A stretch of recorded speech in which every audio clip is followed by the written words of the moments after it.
Selamat malam saudara sekalian. Malam. Di bahasa Indonesia judul pelajaran hari ini Petrus pada pertentangan besar. Petrus Pada pertentangan besar. apa maksudnya? Ya, dia nggak, translate-nya kayaknya nggak jelas pada itu maksudnya.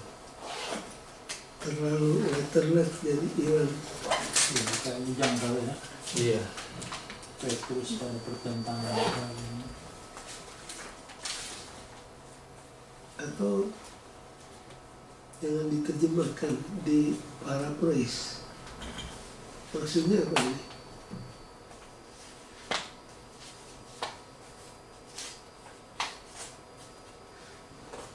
Kalau sahabat yang lalu judulnya apa? Paulus Dan pertentangan besar. sahabat yang lalu apa? Paulus dan pemberontakan. Paulus dan pemberontakan.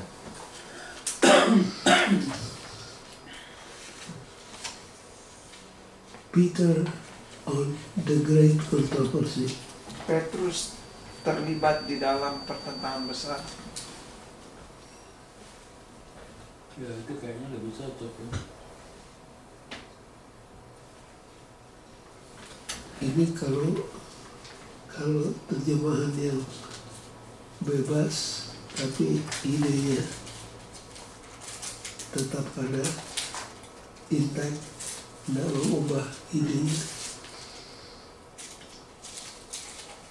Sebenarnya ini bicara tentang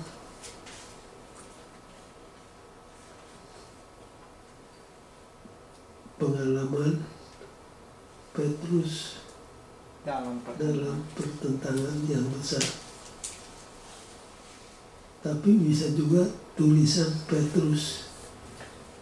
Jadi itu mix, dua-duanya ada di sana. As we go along nanti akan kelihatan.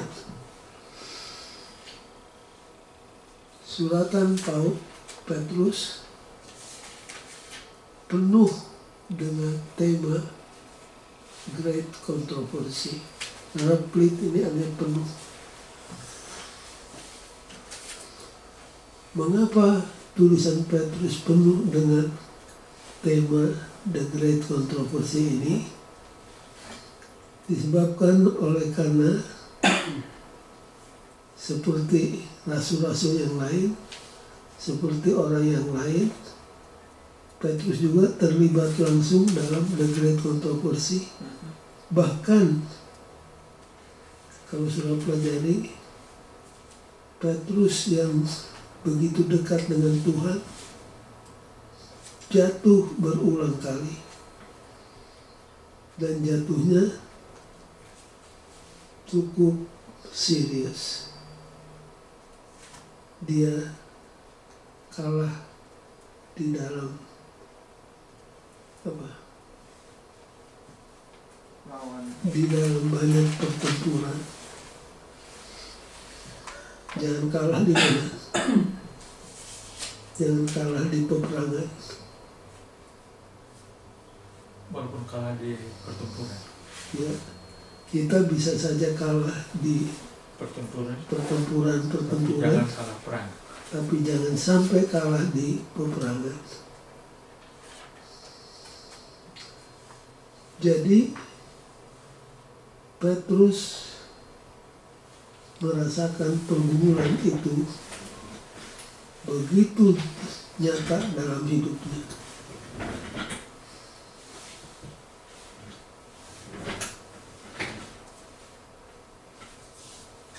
Dia berulang kali deceived by Satan. ditipu oleh setan. Ya. Makanya ada tulisan nasihat dari Petrus untuk kita. Be sober, siumanlah. Be vigilant, waspadalah. Ini ayat yang terkenal. Mengapa kita harus sabar, sadar? siuman Karena karena musuhmu the devil berjalan keliling dalam bahasa Greka setan itu apa? adversary. Diabolos. Diabolos artinya adversary, musuh. Orang Batak sibolis, diabolos. Musuh itu berjalan seperti Singa yang mengaum. singa yang mengaum, mencari mangsa yang bisa dilulurnya. Ada observasi tapi masih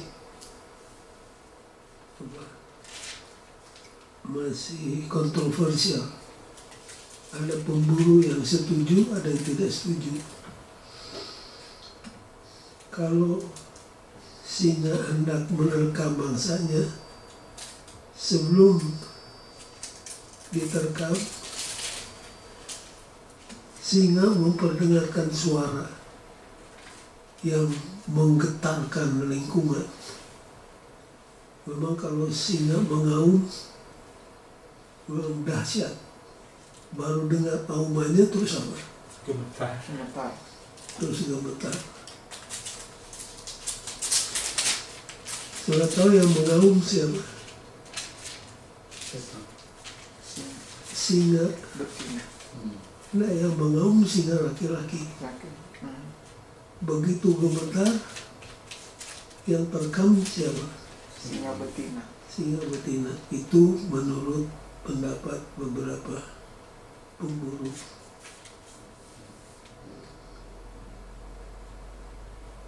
Memang kalau dengar nama singa, kalau sudah buka itu channel Discovery, yang paling gagah kelihatannya siapa? Singa. Singa ini. Nah, Petrus menggunakan kiasan ini. Iblis bagaikan singa. Kalau saudara dan saya ketemu singa di hutan, biar saudara jago karate dan 3, kalau ketemu hari singa sudah bertelut dan berdoa saja. Siapa misionari yang tangannya hampir buntung karena ditangkap singa? Sudah tahu, pernah baca? Misionari yang terkenal ke Afrika. David Livingstone. Iya, David Livingstone. Siapa? David Livingstone. Oh. Itu orang Melayu bilang tangannya tabembeng, dihantam oleh singa, diobatin. Kalau ditanya gimana, sudah kapok atau tidak, saya akan kembali lagi dia. Dan sampai satu kali orang tunggu kok David Livingstone nggak keluar dari kamarnya. Pintu dibuka, sedang bertelut, tapi sudah tidak bernafas. Oh, jadi mati di mana tuh? Iya, cerita tambahan saja itu. Mati di Afrika. Ya bukan karena gigitan singa.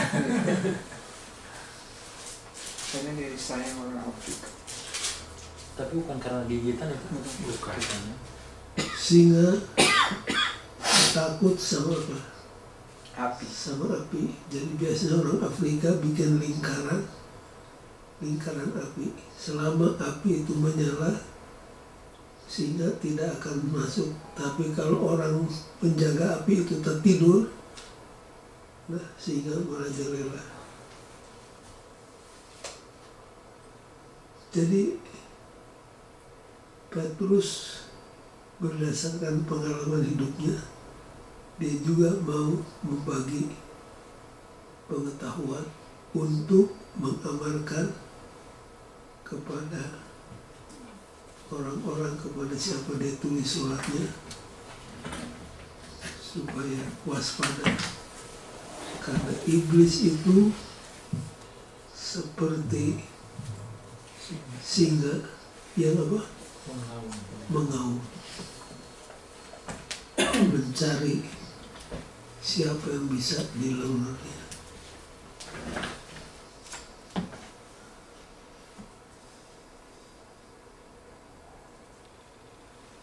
Darkness to light. Darkness to light. Ayat yang sangat familiar kepada kita, bahkan sudah seharusnya kita bisa menghafalkan ayat itu, karena ini ayat merupakan salah satu perjanjian Tuhan kepada bangsa Israel di mana? Keluaran. Di Bukit Sinai, Bukit Sinai. yang dicatat dalam Keluaran 19. ayat 56. 56. Bunyinya, Bahwa kamu adalah bangsa yang kudus, Imamat yang imamat yang rajani. rajani. ulangi, harus dimulai dengan kata apa? Tetapi Harus dimulai dengan kata apa? tetapi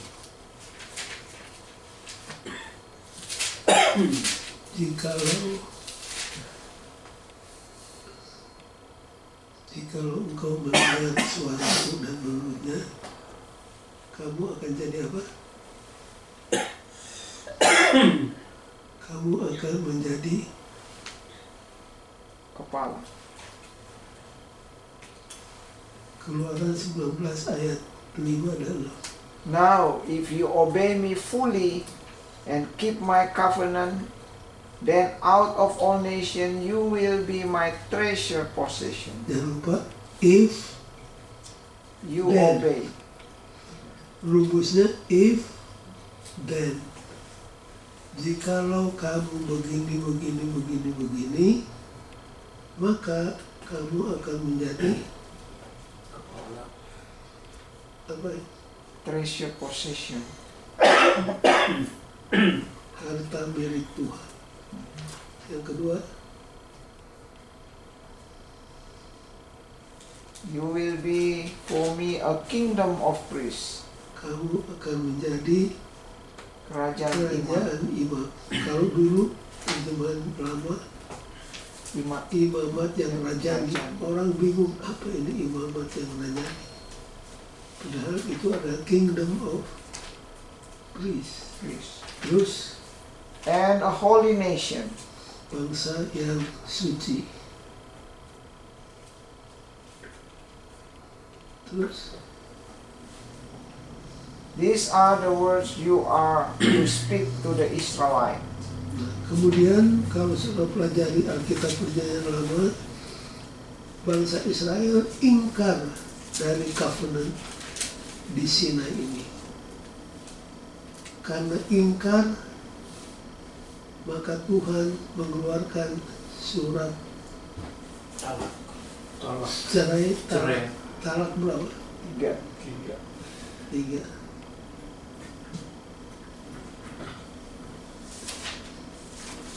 Jadi Israel bukan lagi menjadi bangsa yang istimewa, bukan lagi umat Tuhan yang istimewa. Israel statusnya sama dengan bangsa-bangsa yang lain. Nah, di dalam 1 Petrus 2 ayat 9 dan 10, ayat yang dikumandangkan Tuhan di Bukit Sinai diulangi kembali. Makanya kalau saudara bandingkan Keluaran 19 ayat 5 dan 6 dengan 1 Petrus 2 ayat 9 10, bagaimana? Sama. verbatim, verbatim. word for word sama. Orang tanya kenapa diulangi? Karena istri yang pertama sudah diceraikan.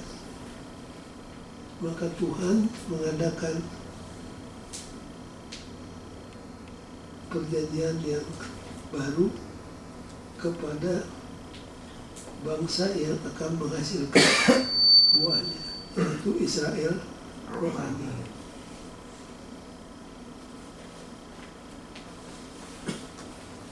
Coba kita buka 1 Petrus 2 ayat 9 dan 10.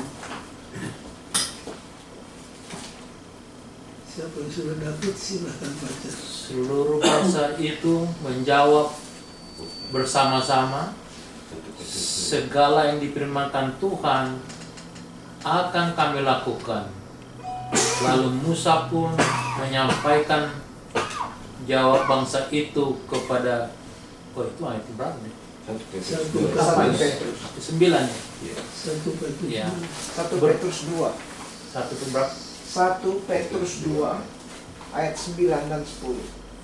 Coba ini, mata saya udah rusak bacaannya. Tetapi kamulah bangsa yang terpilih, imamat yang rajani, bangsa yang kudus, umat kepunyaan Allah sendiri, supaya kamu memberitakan perbuatan-perbuatan yang besar dari Dia, yang telah memanggil kamu keluar dari kegelapan kepada terangnya yang ajaib.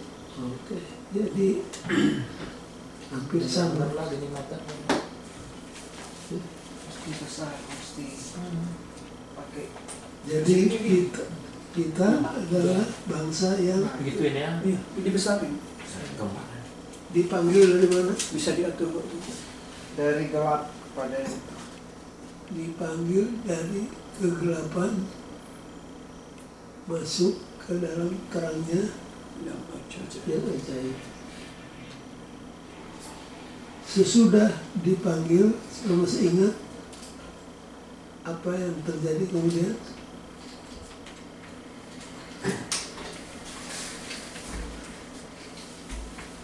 Sesudah dipanggil, tidak diam untuk selama-lamanya, dikirim keluar. Nah, di sini kita harus berhenti sejenak. Gereja itu punya dua aspek. Satu, eklesiastikal. Kedua, aspek apostolik. Eklesiastikal artinya gereja itu adalah satu umat yang dipanggil keluar. Kaleo, dipanggil keluar. Kalau pelajaran yang lalu katakan sesudah dipanggil, lalu apa yang keluar?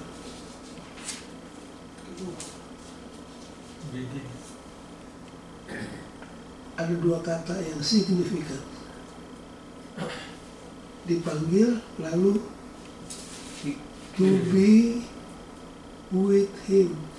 Sehingga to be with him, digembleng, dikasih instruction, dikasih petunjuk. Sesudah mapan baru diapakan? kirim. Dikirim. Nah, itu apostolik. Apostolik itu artinya yang diutus. Jadi dipanggil, tinggal bersama dengan Yesus, baru diutus. Itulah gereja seharusnya. Eklesiastika dalam arti kita dipanggil keluar dari kegelapan dosa ke dalam terangnya yang ajaib. Lalu bersama dengan Yesus, kemudian sesudah selesai waktu latihan, petunjuk, instruction, janji, maka mereka diutus. Kalau murid-murid berapa? Dua-dua. Waktu 12 orang dipilih, kirim 22. Waktu 70 orang dipilih, diutus 22. siapa gereja yang betul-betul ikut ini? Mormon.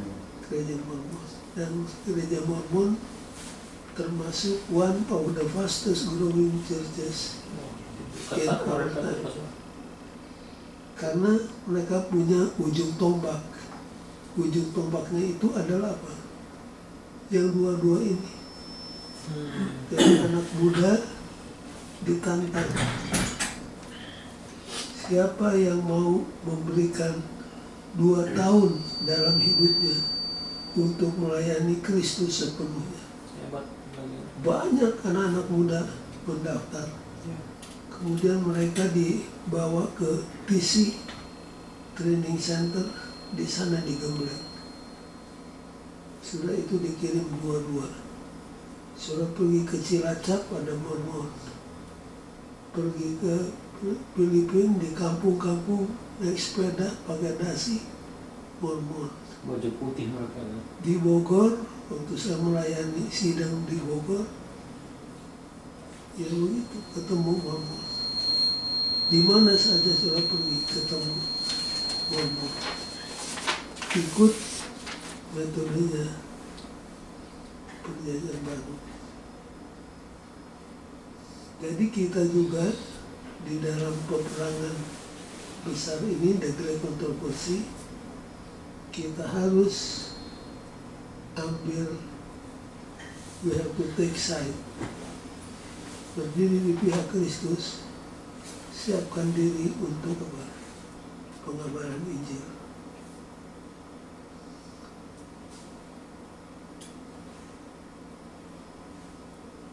Baik, sampai di sini apakah ada pertanyaan dari saudara-saudara atau tambahan?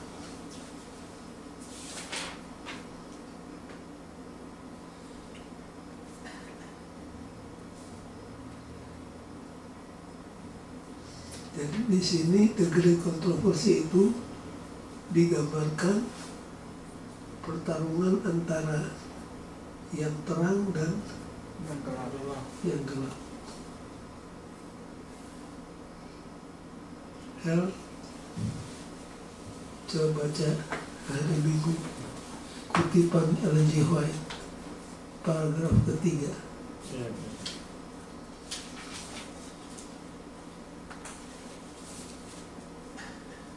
Itulah sebabnya maka setiap orang berdosa dapat datang kepada Kristus. Dia telah menyelamatkan kita bukan karena perbuatan baik yang telah kita lakukan, tapi karena rahmat-Nya. Titus 3 ayat 5. Bila setan mengatakan bahwa engkau seorang berdosa dan tidak mempunyai harapan menerima berkat dari Allah, katakanlah kepadanya bahwa Kristus datang ke dunia ini untuk menyelamatkan orang berdosa. Kita tidak mempunyai sesuatu untuk memujikan kita kepada Allah, tetapi permohonan yang kita pohonkan sekarang dan selamanya ialah ucapan kita yang dalam keadaan tidak berdaya, sehingga menjadikan kuasa penebusannya suatu keperluan. Membuangkan sifat yang hanya berpaut pada diri sendiri, kita dapat memandang kepada salib Golgota dan berkata, aku datang tangan hampa, dengan tangan hampa hanya bergantung pada salib-Mu. Kemudian yang terakhir, paragraf terakhir. Salah satu cara pasti di mana kita tahu bahwa kita telah dipanggil keluar dari kegelapan kepada terangnya yang ajaib adalah kesadaran kita akan ketergantungan kita pada Kristus yang oleh Allah telah menjadi hikmat bagi kita, yang membenarkan dan mengkuduskan dan menebus kita. Okay. Jadi jangan lupa kita adalah satu umat yang dipanggil dari kegelapan, keluar dari kegelapan, masuk ke dalam terangnya yang ajaib. Kita tinggal bersama dengan Kristus untuk sementara sampai kita diutus untuk mengabar Injil. Nah, kalau saudara pelajari tulisan 1 Petrus ini, kepada siapa suratan Petrus yang ditujukan.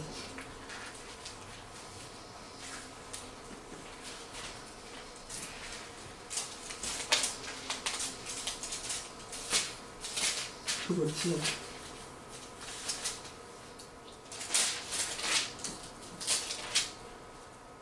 Kalau saudara ingin mengetahui alamat kepada siapa surat yang Pada ditujukan, orang-orang Kristen Yahudi. oke, coba baca 1 Petrus 1 ayat 1 mulai. Dan Dari Petrus, Rasul Yesus Kristus, kepada orang-orang pendatang yang tersebar di Pontus, Galatia, Kappadokia, Asia Kecil, dan Bitinia, yaitu orang-orang yang dipilih sesuatu dengan rencana Allah, Bapa kita, dan yang dengan rencana dan yang dikuduskan oleh Roh, supaya taat kepada Yesus Kristus dan menerima percikan darahnya. Kiranya kasih karunia dan damai sejahtera makin melimpah atas kami. jadi kepada siapa? Datang. Bahasa Inggrisnya NIV. To God's elect, stranger in the world, scattered throughout Pontus, Galatia, Cappadocia, Asia, and Bithynia, who have been chosen according to the foreknowledge of God the Father, through the sanctifying work of the Spirit, for obedience to Jesus Christ and sprinkling by His blood. Jadi kalau New King James bunyinya begini. Peter, an apostle of Jesus Christ, to the pilgrims. Apa itu pilgrim? Pengembara. Orang yang mengembara. Pilgrims of the dispersion. Yang tersebar. Dispersion itu diaspora. Diaspora. Diaspora orang-orang yang sudah tersebar. Jadi orang Kristen tidak lagi bermukim di satu tempat, tapi sudah diaspora, Scattering. sudah tercerai-berai Kita ini udah Dalam- diaspora sekarang ya. dalam arti yang positif. To the dispersion, lalu disebut Pontus, Galatia, Kappadosia, Asia, and Bithynia. Jadi orang Kristen sudah Terpencar di 5 provinsi Roma. kalau bahasa Manado-nya apa? Kalau terpencak, tersebar, bahasa Manado-nya apa? Tapiano. Itu dia, Tafiaro. Nah, karena sekarang sudah terpencar, jadi orang Kristen hidup di tengah-tengah orang yang bukan Kristen. Nah, kalau orang Kristen hidup di tengah-tengah yang bukan Kristen, apa bahaya yang mengancam? Kalau tidak hati-hati, dia akan kehilangan Warga negara. Identitas. identitas. Nah, saudara-saudara, disinilah gunanya surat Petrus untuk mengingatkan bahwa kamu ini tidak lagi bermukim di koloni orang Kristen. Kamu sudah tercerai-berai, diaspora. Jadi hati-hati, jangan sampai walaupun kamu misinya menjadi garam dunia, tapi bahaya latennya adalah jangan sampai kamu kehilangan identitas. Disinilah seni yang harus dipertahankan. Bagaimana kita bisa menjadi terang kepada dunia, saat yang sama hati-hati jangan sampai in proses malahan kita yang apa? Hilang. Kehilangan identitasnya. Jadi saudara-saudara, kita harus bisa bergaul dengan orang yang tidak seagama dengan kita, entah di kantor, entah di tempat sport, entah di tempat pesta. Tapi hati-hati, jangan sampai dalam rencana untuk menjalankan personal ministry, padahal identitas kita udah larut. Itu yang diamalkan oleh Petrus.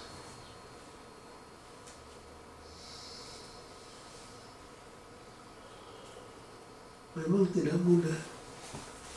Kita diajak untuk bergaul dengan orang yang tidak seagama dengan kita. Tapi jangan sampai kita kehilangan apa? Identitas kita.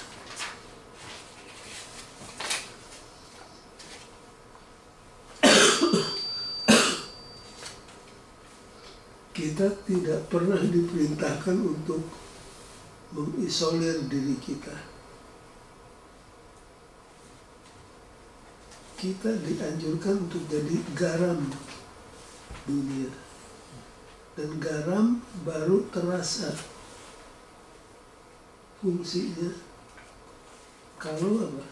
Campur dengan makanan. Bercampur dengan makanan.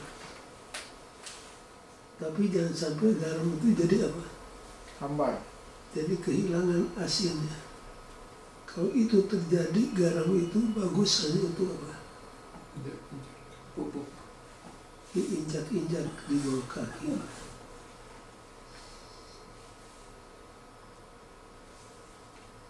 Nah, ini ada kaitannya dengan pelajaran yang hari Senin. Di bahasa Indonesia judulnya apa? Tekanan teman sebaya. Apakah saudara pernah come across to this term dalam ilmu jiwa psikologi? Peer pressure. Saya mau saudara tahu at least idenya. Peer pressure itu adalah apa? Tekanan. Pengaruh dari Pengaruh orang yang sebaya dengan sebaya kita.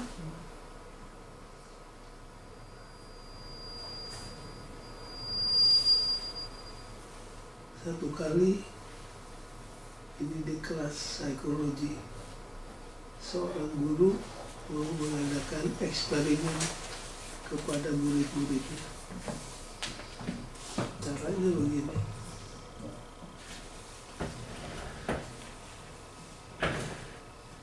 Guru itu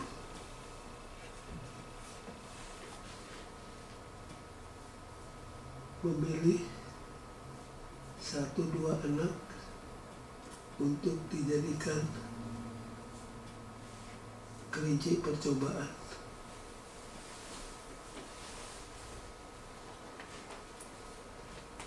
Caranya saya nggak bisa gambar di slide sana, tapi saya cobain. Kalau ada dari kertas,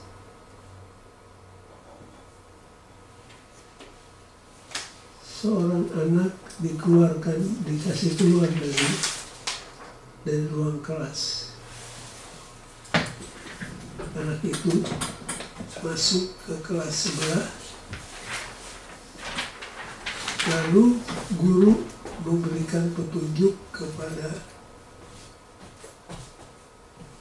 anak-anak yang tinggal di kelas sebagai berikut.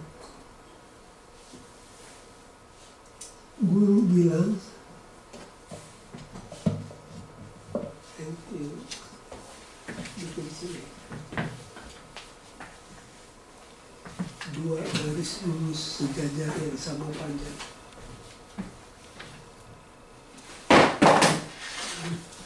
Ini sama panjang.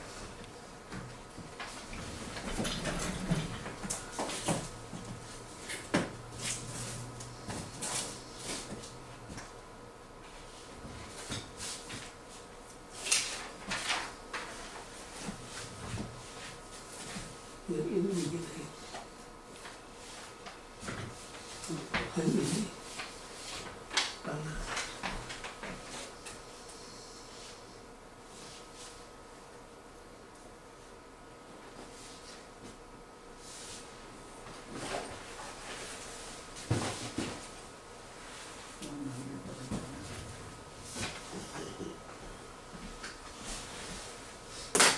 Baik, saudara, guru membuat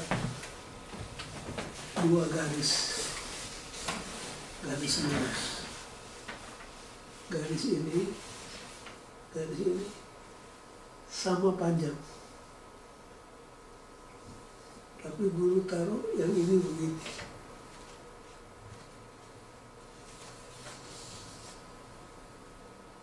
Jadi anak yang satu yang kelinci percobaan dikasih keluar. Lalu guru bilang begini, saya akan panggil itu anak, lalu saya akan tanya sama kamu semua di sini, mana lebih panjang, garis ini atau garis ini, garis nomor 1 atau garis nomor 2. Gambar itu bagaimana? Sama panjang. Sama panjang. Sama panjang. Tapi nanti waktu anak itu masuk saya akan tanya. Tapi mereka sudah dikasih tahu, semua mesti kasih. Guru bilang, kalau nanti saya tanya, bilang yang lebih panjang nomor 1. Oke, jadi anak itu masuk. Lalu guru nanya, John, which line is longer, number 1 or number 2? Semua harus jawab nomor 1.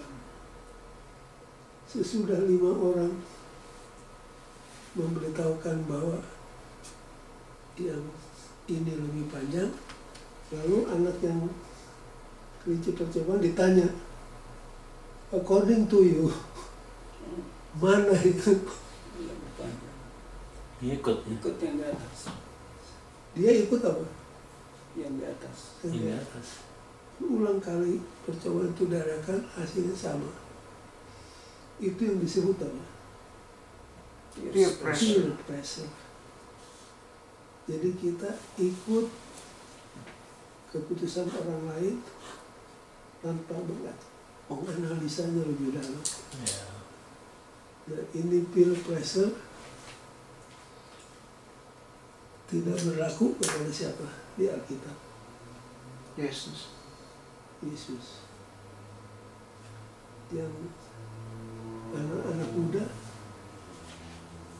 Daniel, Sadrak, Mesak, Abednego tidak terpengaruh oleh peer pressure. Tapi umumnya anak-anak muda,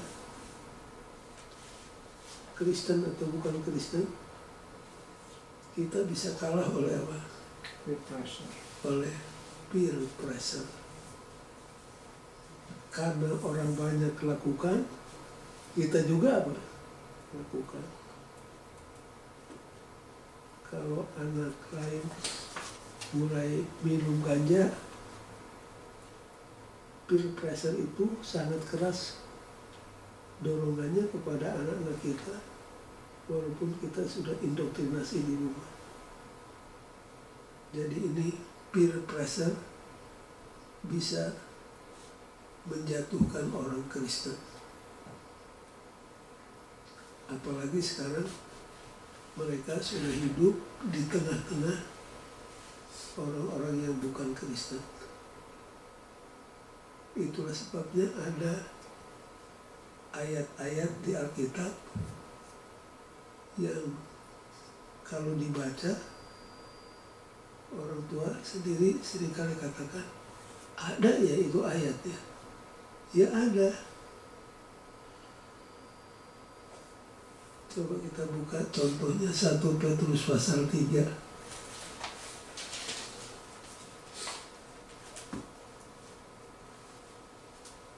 Buka 1 Petrus pasal yang 3.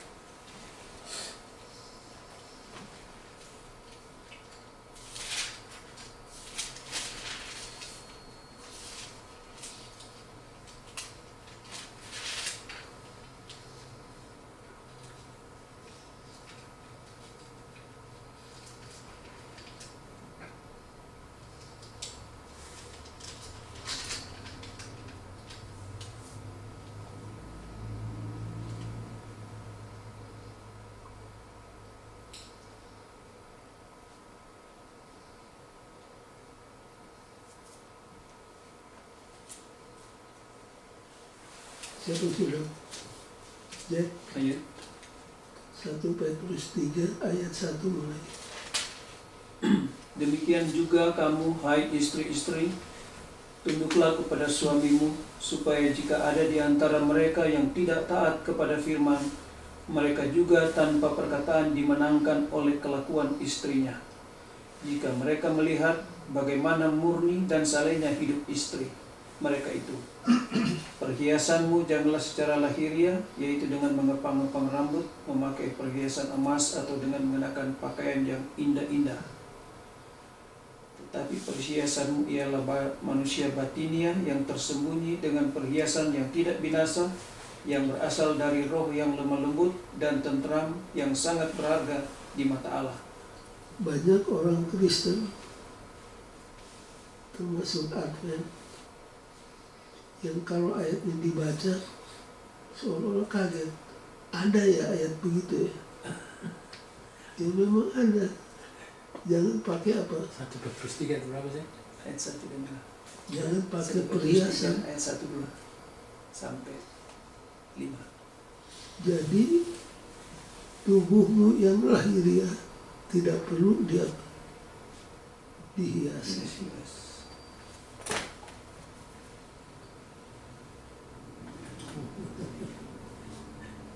Ibu-ibu Advent ini kalau masuk ke gereja polos, tapi kalau masuk ke pesta kawin perniknya banyak. Jadi kadang-kadang seperti pohon Christmas yang berjalan. Lagi orang Batak itu mas-masa keluar. Lalu kita tanya, kenapa saya pakai ini? Aduh, kalau nggak pakai seperti telanjang gitu. Waduh. Jadi bisa pakai. Nah itulah yang disebut peer pressure. Di gereja memang polos, tapi di pesta kawin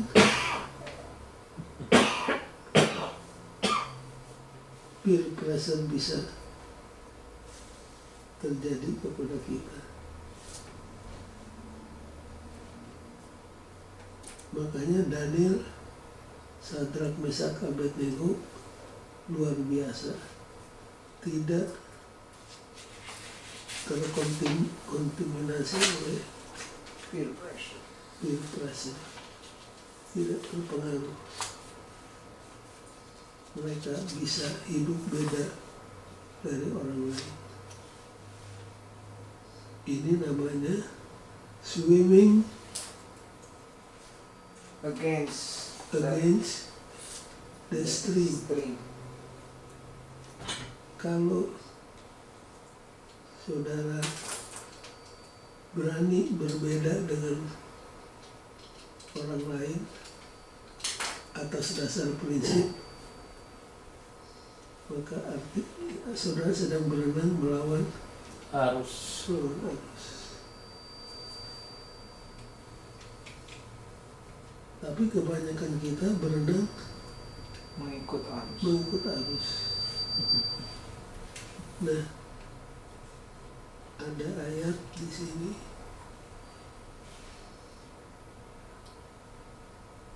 Coba dibaca.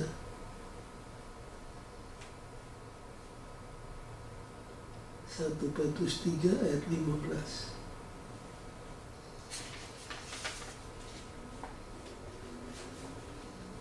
Tetapi kuduskanlah Kristus di dalam hatimu sebagai Tuhan, dan siap sedialah pada segala waktu untuk memberi pertanggungan jawab kepada tiap-tiap orang yang meminta pertanggungan jawab dari kamu tentang pengharapan yang ada padamu, tetapi haruslah dengan lemah lembut dan hormat. Jadi kita dinasihati oleh firman Tuhan selalu siap sedia untuk memberikan jawab kepada tiap orang yang bertanya tentang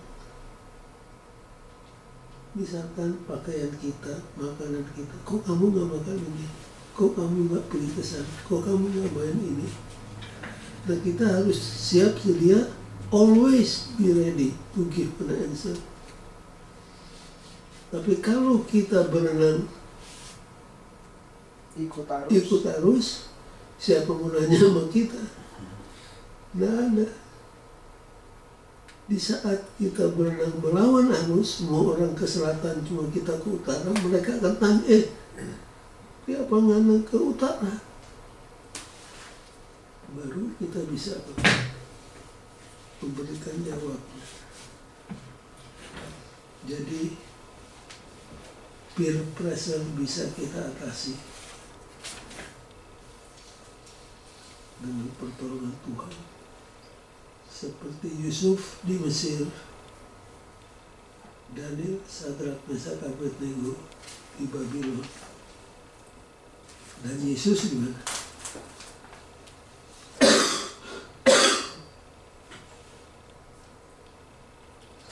Masih ingat waktu seorang mengatakan, "Hei, kami sudah menemukan Mesias di Nazaret." Di mana? Di Nazaret. Apakah dari Nazaret bisa keluar sesuatu yang baik? Daerah perampok itu. Nazaret itu daerah daerah rawan, terkenal kejahatannya, angka kejahatannya sangat tinggi. By the way, di Amerika, county mana yang tertinggi angka kejahatan? Detroit, salah satu. Ini San Bernardino ranking ke-6 dulu kan? San Bernardino. Ya. San Bernardino inilah Ranking ke-6. county yang tertinggi angka kejahatannya di seluruh Amerika. Nggak tahu apa sudah membaik. Kelihatannya enggak. Jadi kalau dikatakan seorang nabi muncul dari San Bernardino, Nah, saya itu. orang bertanya,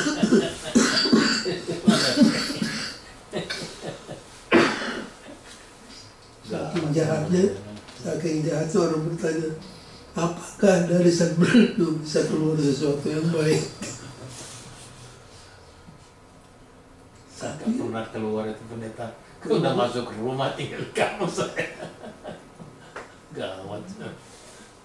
Memang county ini pernah terkena karena angka kejahatan yang tertinggi di seluruh Amerika. Bisnisnya mati San Bernardino.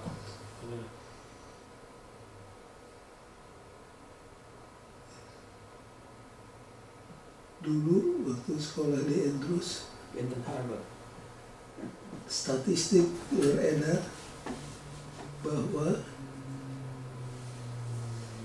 angka kejahatan anak-anak muda, termasuk minum-minuman yang dilarang, itu tempatnya dekat dengan Andrews. Kita heran, kenapa ini bisa begini? Tapi begitulah yang terjadi. Jadi Petrus mengamalkan kepada siapa suratnya ditulis, hati-hati. Jangan hanyut oleh peer pressure. Nah, ayat ini sangat relevan kepada anak-anak muda kita. Karena anak-anak muda kita ini didikte oleh desainer-desainer. Iya. Entah dari Paris, entah dari Inggris. Pada waktunya baju kancingnya dibuka, kelihatan dadanya. Kalau desainer buka, anak muda kita buka. Kemudian ibu-ibu, Kalau perempuan pusarnya kelihatan. Ya. Tato lah. yang paling lucu kalau saya lihat soggy pants. Celana itu kalau nggak ada baju kelihatan belakangnya semua. Soggy itu kedodoran. Kita kan kalau pakai celana maunya pas di kancing. Kalau mode sekarang soggy. Jadi kalau orang dari Indonesia baru tiba, kenapa celananya kedodoran? Bukan kedodoran, memang itu style. Stylenya. Ibu-ibu topless. Iya. Jadi begitulah adanya sekarang ini. Dan Petrus wanti-wanti, kamu sekarang hidup di antara orang yang tidak seiman dengan kamu. Be sober, be vigilant. Jangan sampai terbabit oleh apa yang ada di tengah-tengah kamu.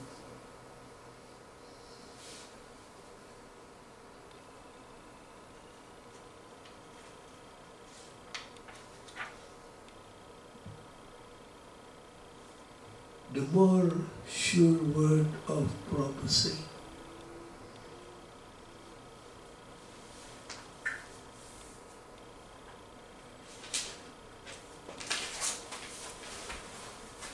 Apa arti kata prophecy?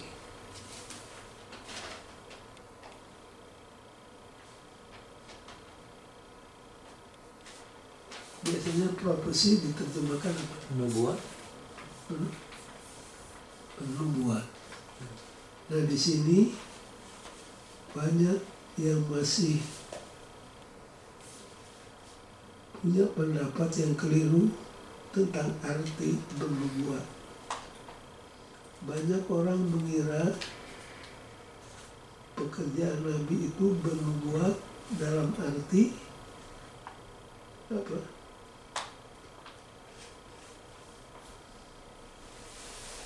Meramalkan peristiwa sebelum Iya, kayaknya ramalan. terjadi. Nah, di sini saya akan koreksi. Profesi itu artinya menyampaikan apa yang Tuhan perintahkan lewat nabi-nabi. Apakah nabi itu menegur orang yang jahat? Apakah nabi itu memberikan penghiburan kepada orang yang sedih? Apakah nabi itu memberikan pengajaran kepada orang yang bodoh? Apakah nabi itu sedang meramalkan peristiwa yang akan terjadi? Itu semua tergabung dalam satu kata yang disebut apa? Profesi. Profesi. Jadi bernubuat bukan hanya meramal, bukan hanya menghibur, bukan hanya memberitahukan apa yang akan terjadi, tapi semua firman Tuhan yang datang kepada kita lewat Nabi itu disebut bernubuat. Makanya kalau meramal itu disebut predictive prophecy. Saya harap ini jelas kepada kita. Jadi bernubuat itu sangat luas jangkauannya, skopnya.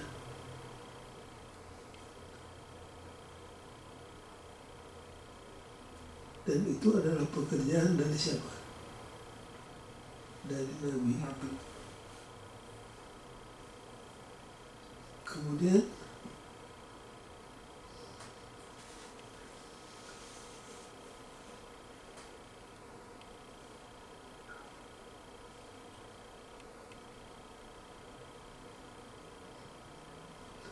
di Perjanjian Lama ada tangga yang terkenal. Tangga siapa? Yakub. Tangga Yakub. Di Perjanjian Baru ada tangga yang terkenal.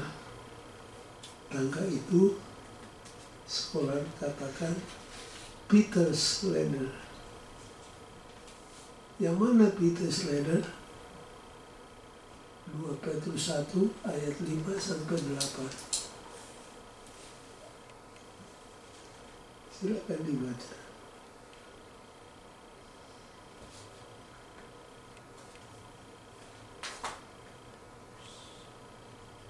Siapa yang sudah dapat? 2 Petrus 1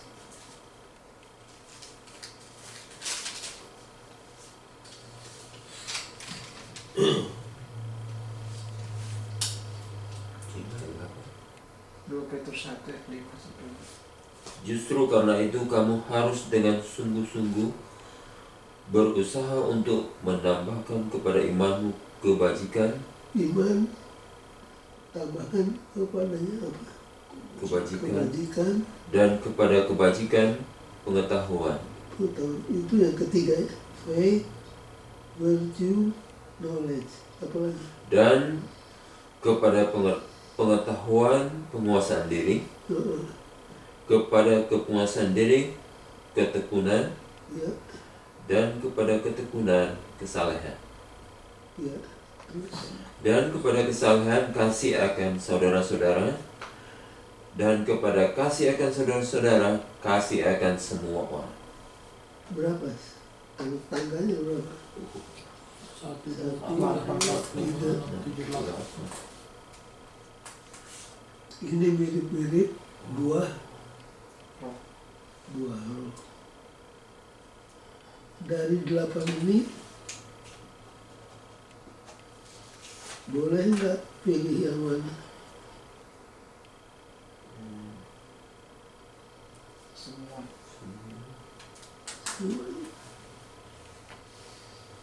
Jadi orang Kristen harus ditandai oleh faith, virtue, knowledge, self-control, perseverance, godliness, love.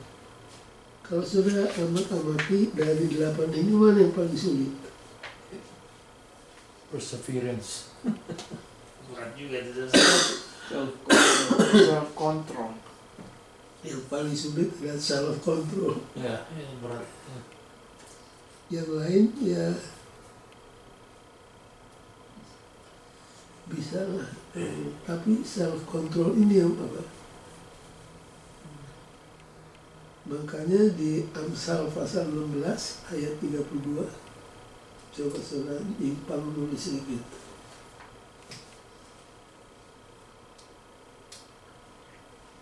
Amsal 16 ayat 32. Orang yang bisa menahan diri seperti orang yang mengalahkan.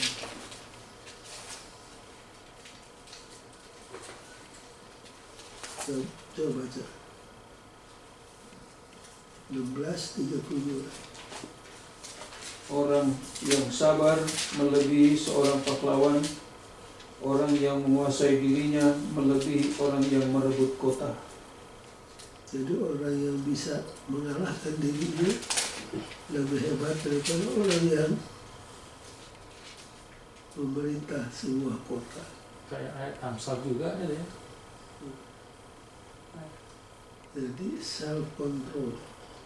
Di buah-buah roh yang terakhir sekali ditulis adalah apa? Self control. Self control. Semua susah, tapi kalau sudah pelajari betul-betul, yang paling susah adalah apa? Self control. Self control. Alexander yang Agung umur 33 sudah menguasai seluruh dunia. Satu kali dia pulang dari peperangannya yang terakhir menang dengan gemilang. Sampai di rumah dia menangis. Ibunya tanya, "Alex, kenapa kau nangis?" Tidak ada lawan. Tidak ada lagi musuh yang harus kita takutkan. Ibunya lihat sama Alex, tinggal satu lagi. Siapa? Dirimu sendiri. Dirimu sendiri kamu harus kalahkan. Jenderal yang hebat di medan peperangan, matinya di mana? Tempat tidur. Di atas tempat tidur, karena tidak bisa minum apa? Minuman keras. Self control.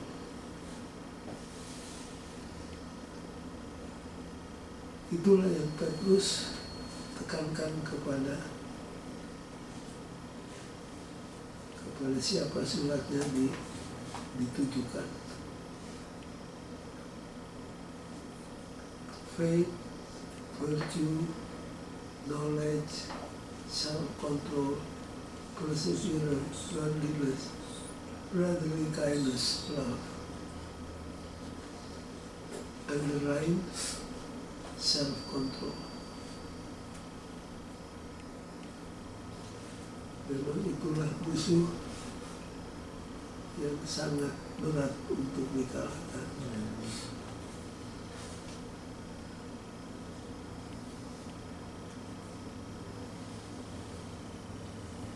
Kemudian setan bekerja melalui Pengejek. yang berikutnya adalah scoffers. Scoffer itu apa? Pengejek. Pengejek, pengorok. Apa yang dijadikan bahan olokan oleh orang-orang kafir kalau waktu bertemu dengan orang Kristen tentang apa? Kedatangan. 2 Petrus pasal 3 ayat yang ketiga. Mungkin kita baca dari ayat yang pertama. 2 Petrus 3 ayat yang pertama mulai. Saudara-saudara yang kekasih, ini sudah surat yang kedua yang kutulis kepadamu.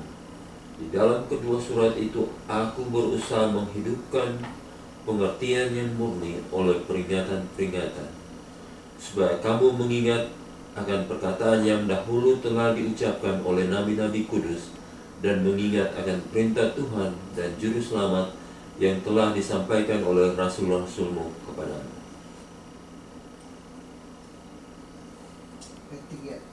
Yang terutama harus kamu ketahui ialah bahwa pada hari-hari zaman akhir akan tampil pengejek-pengejek dan ejekan-ejekannya, yaitu orang-orang yang hidup menuruti hawa nafsunya. Terus Kata mereka, di manakah janji tentang kedatangannya itu? Sebab sejak bapa-bapa leluhur kita meninggal, segala sesuatu tetap seperti semula pada waktu dunia diciptakan. baik, jadi apa yang dijadikan bahan ejekan pada zaman akhir ini? Kamu bilang Yesus mau datang.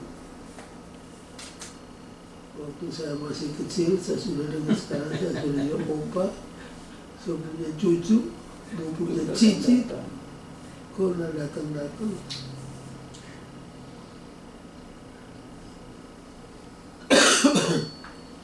Masih ingat di zaman Nuh, berapa lama Nuh berkhotbah?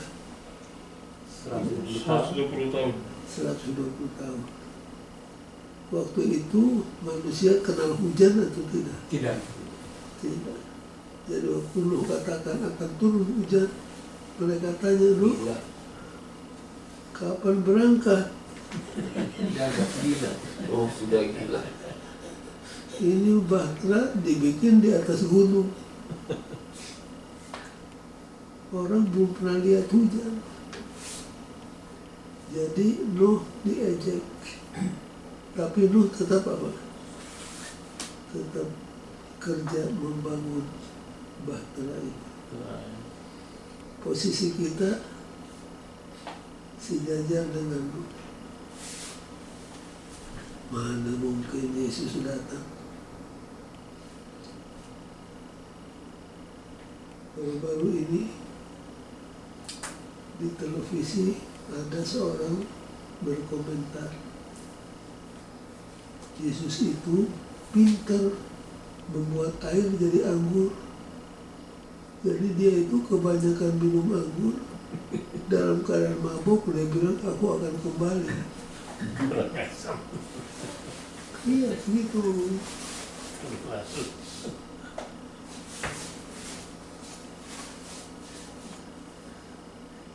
Tapi Scofield ini sekarang bukan cuma di luar gereja, di dalam gereja, gereja Advent. Apa betul Pak Sumarno Yesus mau datang? Apa betul? Kok kelihatannya tanda-tandanya sepertinya nggak akan datang lah. Inilah yang akan terjadi. Scoffers, pencemooh, pengejek, pengolok, dan kita akan dihadapkan kepada scoffers ini. Yang Gunung Salak itu kategori apa? Pendeta? Time setter, kalau itu Iya. bukan pengolok. Kalau berani. Kalau itu memenuhi Tuhan.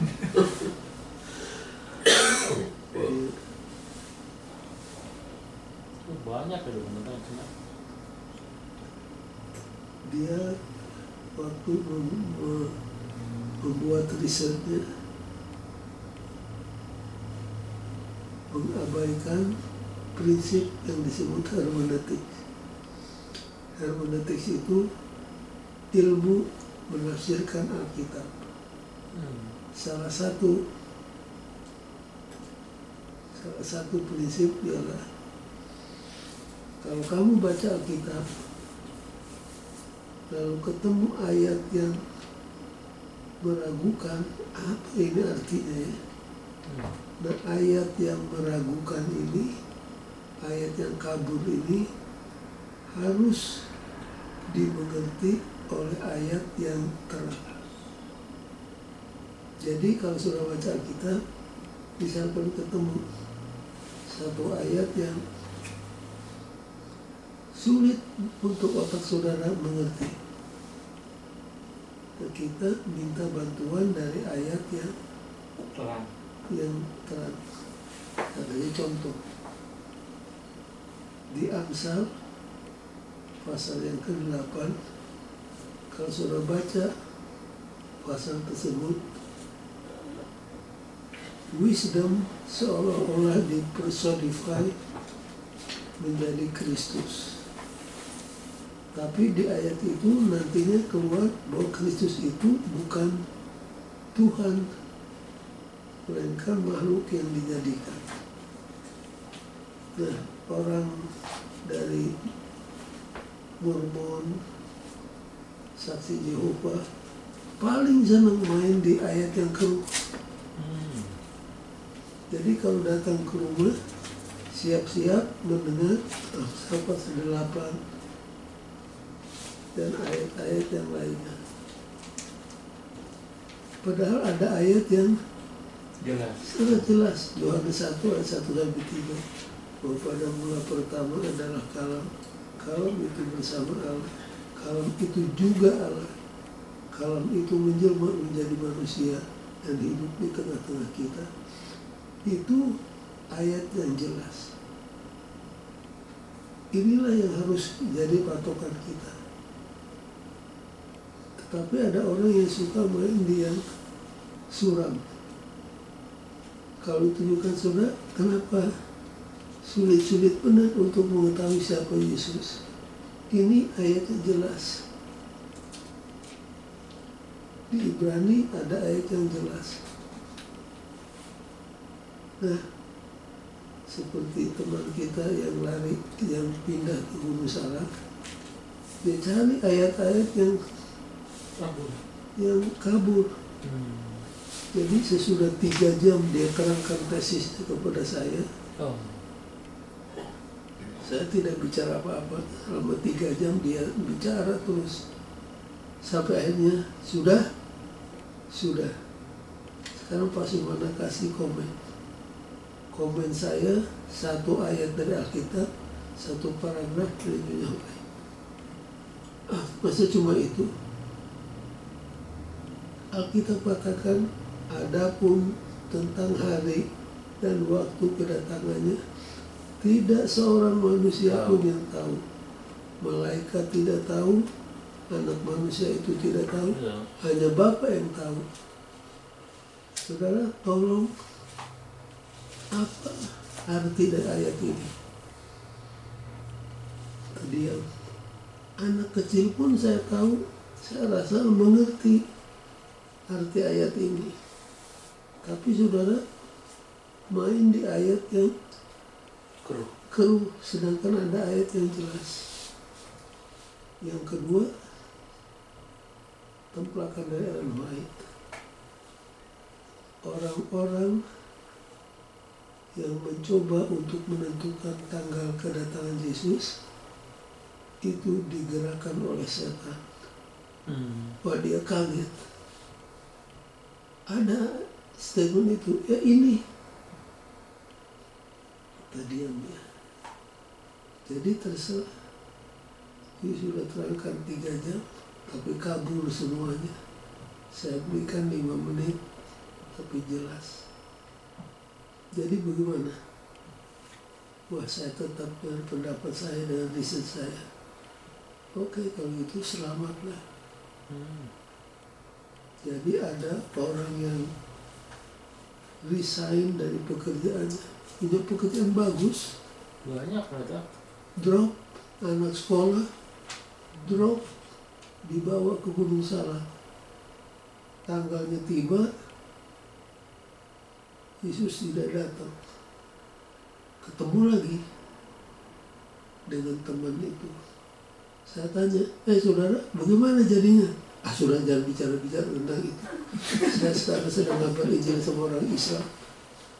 Nah itu, kalau saudara dari dulu ngabar Injil sama saudara kita orang Islam, lebih berguna daripada buang waktu di sesuatu yang sudah jelas ayatnya.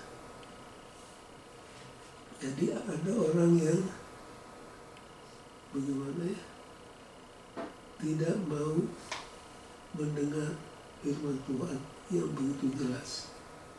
Akhirnya bukan cuma dia yang sesat, banyak orang tersesat dan kecewa semuanya.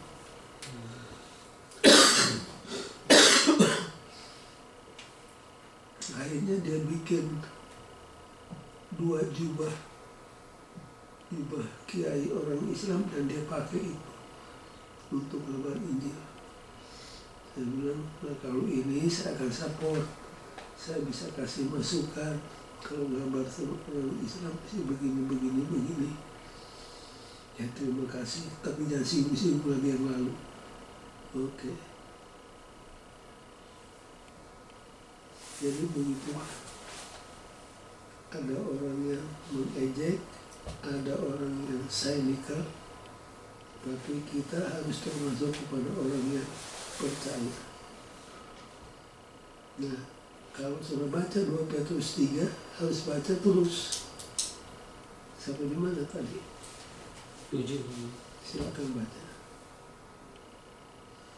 Tetapi oleh firman itu juga langit dan bumi yang sekarang terpelihara dari api dan disimpan untuk hari penghakiman dan kebinasaan orang-orang fasik. Akan tetapi saudara-saudaraku yang kekasih, yang satu ini tidak boleh kamu lupakan, yaitu bahwa di hadapan Tuhan satu hari sama seperti 1000 tahun, dan 1000 tahun sama seperti satu hari. Tuhan tidak lalai menepati janjinya, sekalipun ada orang yang menganggapnya sebagai kelalaian, tetapi ia sabar terhadap kamu, karena ia menghendaki supaya jangan ada yang binasa, melainkan supaya semua orang berbalik dan bertobat. Jadi seandainya pun terjadi keterlambatan, itu hanya karena Tuhan mau apa? Kita selamat. Tuhan tuh maunya semua kita, jangan ada satu orang pun yang binasa. Semua kita maunya apa? Selamat. Harus ke sana kita mengarah. Cuma yang harus kita ingat, kalau dibilang kedatangan Yesus itu sudah sangat dekat, ini bisa berarti,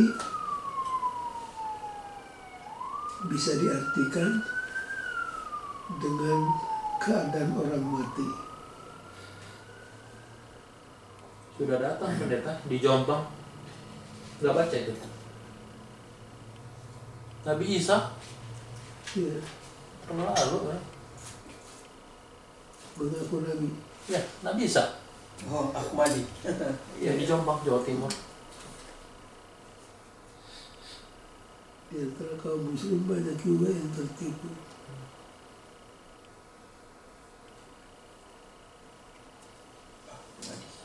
Kalau ada orang yang mengaku diri Yesus yang datang,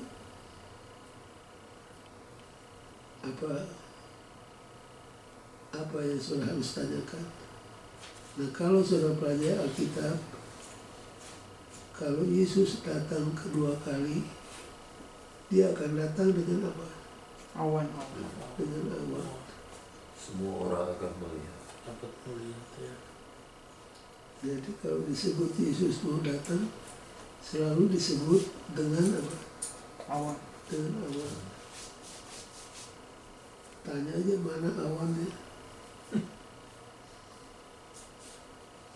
Banyak orang yang mengaku sebagai Yesus.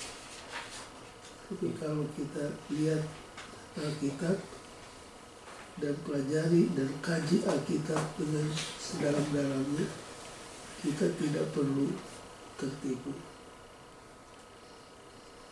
Dan kata tertipu itu harus digarisbawahi. Masih ingat di Matius 24 ayat 1-3, murid-murid bertanya, apakah tanda-tanda kedatanganmu?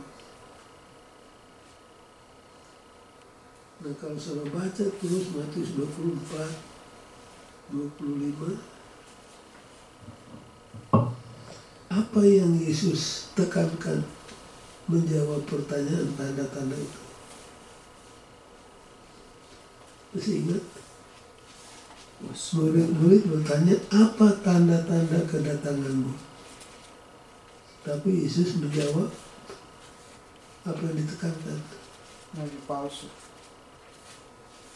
Hati-hati, jangan kamu tertipu. Hati-hati, jangan kamu tertipu. Di dalam satu pasal 4 kali, jangan tertipu, jangan tertipu, jangan tertipu. Jadi pada zaman akhir bukan cuma pengolok, ada apa? Penipu. Jadi yang paling safe apa kita buat? Stick to the Bible. Makanya saudara-saudara dan saya dianjurkan untuk selalu mempelajari dan memperdalam akan firman Tuhan. Kalau kita perdalam pengetahuan kita tentang Alkitab, tentang firman Tuhan, maka kita tidak akan tertipu oleh segala macam siasat setan yang sedang merajalela sekarang ini. Mari kita mendekati hastening the day. Ada orang tanya, apakah kita bisa mempercepat kedatangan Yesus?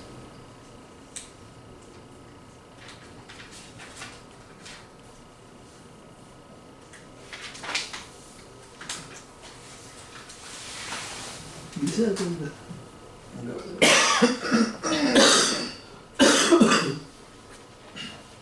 Tuhan ada dia timetable. Iya.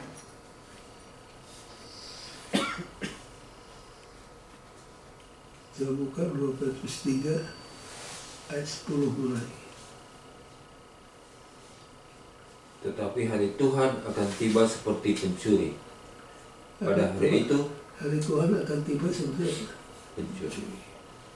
Bukan kedatangannya yang disebut pencuri. Waktu datangnya itu yang disebut pencuri. Maksudnya Tidak ada yang tahu. kalau pencuri datang kan nggak kirim fax dulu, jam 3 sore siang pagi ini saya akan datang. Dia akan datang pada waktu yang kita Tidak tahu. tidak sangka-sangka, itu maksudnya. Tidak. Baca terus. Pada hari itu langit akan lenyap dengan gemuruh yang dahsyat, dan unsur-unsur dunia akan hangus dalam nyala api, dan bumi dan segala yang ada di atasnya akan hilang lenyap. Jadi jikalau sesuatu ini akan hancur secara demikian, betapa suci dan salehnya kamu harus hidup. Terus. Yaitu kamu yang menantikan dan mempercepat kedatangan hari Allah. Oke, yang menantikan, looking for, and hastening the coming of the day of God. Kamu yang mengharapkan dan hastening. Apa hastening? percepat. Hastening the coming of the day of God. Because Pada hari itu langit akan binasa, dalam api dan unsur-unsur dunia akan hancur karena nyalanya. Tetapi sesuai dengan janjinya, kita menantikan langit yang baru dan bumi yang baru, di mana terdapat kebenaran. Sebab itu, saudara-saudaraku yang kekasih, sambil menantikan semuanya ini, kamu harus berusaha supaya kamu kedapatan tak bercacat dan tak bernoda di hadapannya dalam perdamaian dengan Dia. Anggaplah kesabaran Tuhan kita sebagai kesempatan bagimu untuk beroleh selamat, seperti juga Paulus, saudara kita yang kekasih, telah menulis kepadamu menurut hikmat yang dikaruniakan kepadanya. Hal itu dibuatnya dalam semua suratnya apabila ia berbicara tentang perkara-perkara ini. Dalam surat-suratnya itu ada hal-hal yang sukar difahami. Oke. Ini yang menulis siapa? Petrus itu rasul. Paulus juga rasul. Dia menulis. Menurut penilaian Petrus, waktu kita baca suratan Paulus, banyak apa? Susah dimengerti. Jadi kalau saudara mengalami kesulitan, you are not alone. Petrus saja kewalahan untuk mengerti suratnya siapa? Paulus. Terus 2-3 ayat lagi. Sehingga orang yang tidak memahaminya dan yang tidak teguh imannya memutarbalikkannya menjadi kebinasaan mereka sendiri, sama seperti yang juga mereka buat dengan tulisan-tulisan yang lain. Tetapi kami saudara-saudaraku yang kekasih, kamu telah mengetahui hal ini sebelumnya. Karena itu waspadalah supaya kamu jangan terseret ke dalam kesesakan orang-orang yang tidak mengenal hukum, dan jangan kehilangan peganganmu yang teguh. Tetapi bertumbuhlah dalam kasih karunia dan bertumbuhlah dalam Kasih karunia dalam pengenalan akan Tuhan dan Juru Selamat kita Yesus Kristus. Baginya kemuliaan sekarang dan sampai Jadi selamanya. suratan Petrus ditulis dan nasihat, hendaklah kamu bertumbuh dalam dua aspek. Satu, bertumbuh dalam Grace. grace. Grace itu pengalaman kita dengan Tuhan. Jadi pengalaman kita dengan Tuhan harus makin dalam, makin intim, makin erat. Tapi tidak berhenti di situ. Dan pengetahuan. Jadi pengetahuan kita juga harus apa? Bertumbuh. Pengetahuan saudara tentang Alkitab 10 tahun yang lalu, sekarang ini harus melebihi. Jadi jangan dari tahun ke tahun hanya itu yang sudah tahu. Lupa lagi. Jadi harus bertambah dalam anugerah, dalam pengalaman hidup bersama Tuhan, bertambah dalam pengetahuan secara kognitif. Kembali pertanyaan tadi, Silakan. apakah kita bisa mempercepat kedatangan Tuhan? Sepintas lalu, looking for ayat 12 and hastening the coming of the day of God. Tanda apa yang betul-betul tanda bahwa Yesus akan datang untuk kedua kalinya? Kan maka kamu akan dengar peperangan dan berita peperangan. Tetapi Ini baru permulaan. ini baru permulaan kesesakan. Akan terjadi gempa bumi, kelaparan, begitu, tapi kesudahan belum juga tiba. Tapi di ayat yang ke-14, Matius 24, maka Injil kerajaan itu akan dikabarkan ke seluruh bangsa, etnis, dan kalau itu sudah terjadi, dan He will come. Jadi kalau semua umat Tuhan bersatu padu mengabarkan Injil ke seluruh dunia seperti yang diajarkan oleh Alkitab, nampaknya bisa mempercepat. Tapi buat saya sum up, bisa atau tidak, Dia akan datang. yang penting I am ready. Itu yang paling penting. Karena ada yang katakan, jadi manusia yang menentukan. Tuhan juga punya timetable-nya. Kita bisa adu argumentasi tidak habis-habisnya. Yang paling penting adalah Be ready. be ready. Apakah kita bisa menentukan atau tidak? Yang penting setiap saat Tuhan datang kita dalam keadaan siap sedia. Masih ingat dalam Alkitab ada dua kelompok manusia. Waktu Yesus datang, yang sebagian lari ke gunung, minta gunung rubuh menimpa dirinya. Tapi dalam buku Nabi Yesaya ada orang-orang yang akan berkumpul dan bersukaria dan berkata, tengok inilah Tuhan yang sudah lama kita tunggu-tunggu. Semoga kita termasuk kepada yang pertama. In conclusion, okay. Christ has suffered for us, that in Him we may live for God rather than for the world. Kristus telah menderita bagi kita supaya di dalam Dia kita bisa hidup untuk Tuhan dan tidak untuk dunia. Jadi kita diberikan pilihan untuk Tuhan atau untuk dunia. Yang kedua, Remember, Christ is coming. remember Christ is coming soon. Nah, kalau kita sudah tahu Christ is coming soon, how then shall we live? Christ is coming soon, how then shall we live? Kristus akan datang dan segera. Jadi bagaimana kita harus hidup? Jawabnya di 2 Petrus pasal 3 tadi. Baik, Petrus akhirnya mati syahid. Kepala di atas.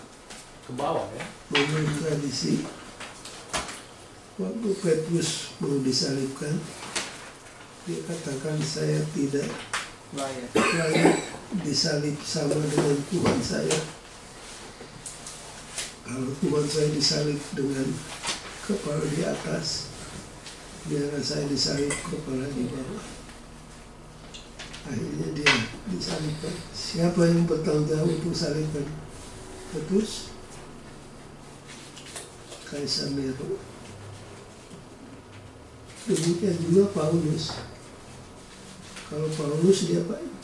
Pancung, Dipancung atas perintah siapa? Nero. Nero. Jadi dua rasul yang terkenal ini mati di tangan Nero. Itu di dalam sejarah itu. Dia dalam sejarah.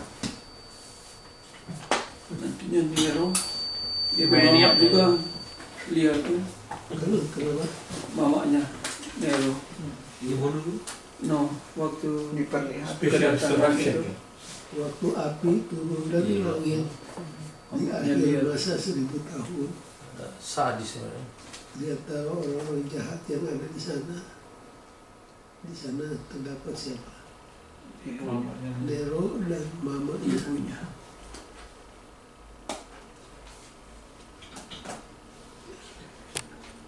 Itu tangan kanannya sih